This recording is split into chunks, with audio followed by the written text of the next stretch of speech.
Ilang Hello, beses pay gandang human hayop sa umaga. NG Ito po si ivermectin. Doc Bernie. Okay, sasagutin natin yung tanong sa atin.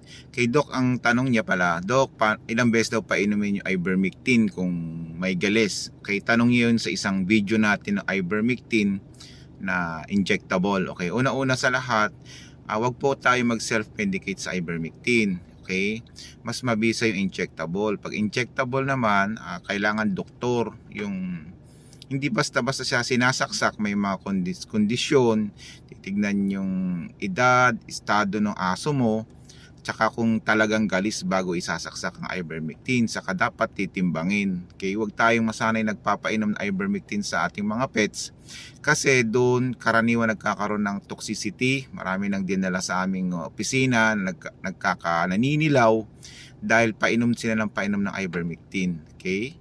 So, mag-ingat po tayo sa ivermectin. Ito po si Doc Bernie. Magandang hype sa umaga.